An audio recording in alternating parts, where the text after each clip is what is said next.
Good evening, everyone. This is Bob Pye from Policy 581 with Professor Nick, and my presentation is on crime and punishment.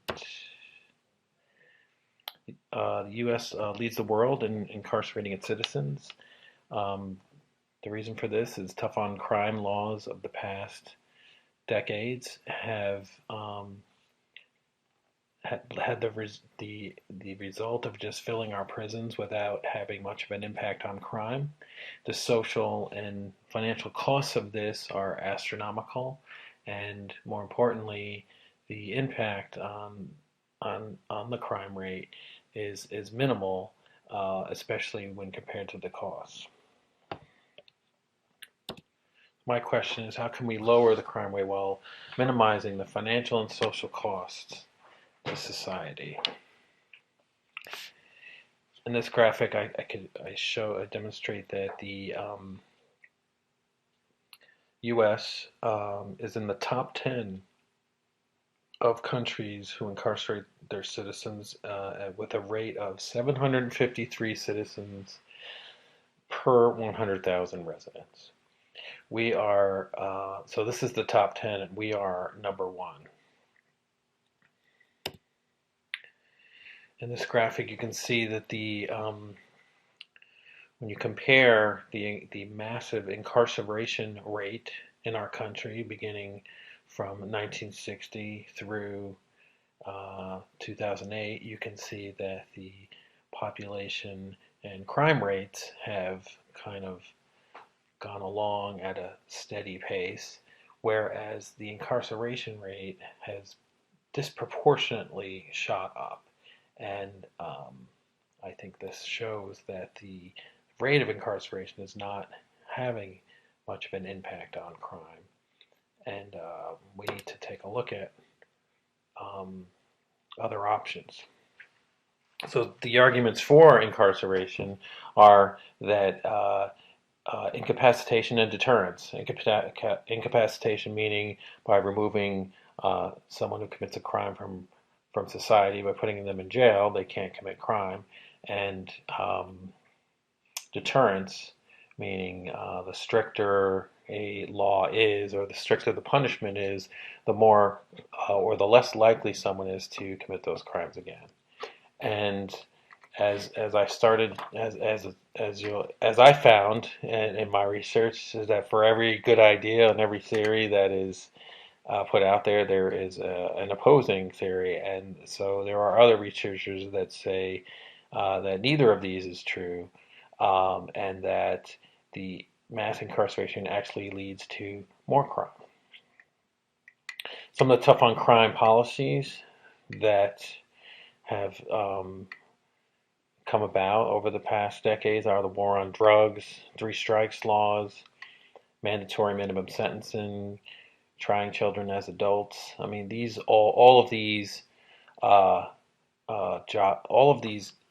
on crime laws have made it more difficult for the human element, the judges, to determine what sentence is appropriate, and have just resulted in astronomical numbers of prisoners, overcrowding. So while the tough on crime policies may make good political sound bites, they don't make sound policy. Also, the racial efficacy of our current criminal justice system has been argued by Michelle Alexander and other experts that our current system is biased against young black men and increasingly young Hispanic men. And there are many experts that quote, refer to her arguments for that in many of the works that I've read. And one of the few concepts in criminal policy that there's few arguments against. Some of the other things that have been studied in the research on crime that may impact crime are a strong economy, gun buyback programs, community policing, stop and frisk. Stop and frisk was a policy that that came to be in the early '80s in New York City and other places, and was one of the policies that Mayor Giuliani and others pointed to for their drop in crime in the '80s. Other arguments were for more police officers a community has, the lower their crime rate will be. Legalized abortion was kind of an out of the box thought from Stephen Levitt and Stephen Dubner, and their argument was that the crime rates that came down in the '80s were not attributed to proactive police policies like stop and frisk, but rather was due to something that happened 20 years before, and that was the legalization of abortion in this country. And their argument was that by legalizing abortion, we lowered the incidence of children being born into high risk environments of such as young unwed teenage mothers, and that by having less children in that cohort than 20 years later, when they were of the prime crime age, which is late teens to early 20s, that there were less adults who were coming of age at that time in the '80s. And so they made a strong argument for legalized abortion, and there were other experts I found that also made that argument. But as with many theories, I also found an expert, Franklin Zimring, who argued against that argument, and also the argument for more police officers, and he made a compelling argument against both of those. So as I continue with my research, and as you may hear in this presentation, the more ideas that you find out about, and the more theories you find about, and studies, you find that there's an opposing opposite study that debunks it or minimizes it. I think in the case of the legalized abortion, the Zimring does not discount it completely, but says that the impact legalized abortion had on crime rates in the '80s was more minimal and than advertised, and that there must have been other factors in addition to that. Some interesting new twists along the lines of the abortion argument was the another expert,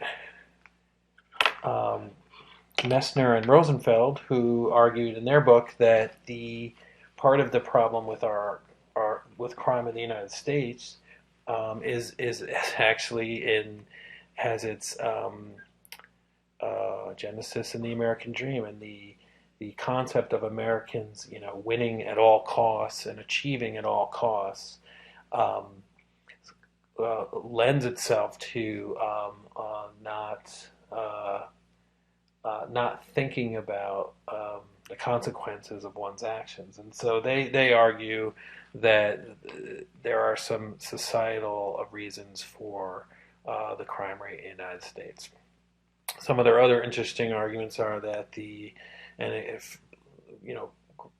building off the American dream argument, is that we need more skills, trade schools, and other options for students that may not be attuned to the traditional educational path that we have come to promote in this society of high school followed by college followed by success, and that there are many opportunities, maybe not in manufacturing anymore, but in other technology and other sectors. There are opportunities for students to follow more non-traditional or trade school routes, and we need more opportunities like that.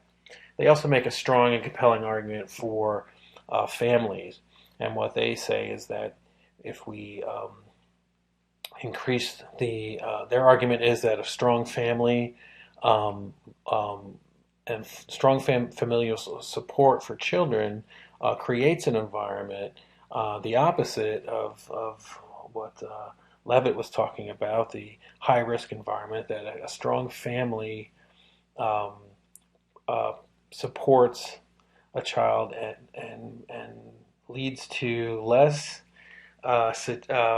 situations where they turn to a life of crime. And the way that they um, argue that we can promote that is through more family-friendly legislation, such as the FMLA, the federal FMLA, Family Medical Leave Act. This is a map showing states who are um, uh, have uh, uh, have state legislation over and above the federal Family Leave Act that promotes family time together, such as sick time, more generous vacation time, flexible work schedules, these kind of laws. And in this map, they've graded them, A being dark maroon, F being black. And as we look to the next map, I also have a map of based on political background of states as they voted in the last presidential election. And what you'll see is that those states with less family-oriented labor laws coincide with conservative states. So those are two of the areas that I'd like to look at in my approach. My dependent variable will be the crime rate in 50 states, and I've collected data from 2009 to 2013, and I will include violent crime. Independent variables will be Homeland Security grants from the same time period. These I will look at only law enforcement grants that are a portion of the Homeland Security grants that go to states each year for terrorism preparedness. I also will look at state ideology based on the results of the last 3 presidential elections, and also the family-friendly report card that the previous slide.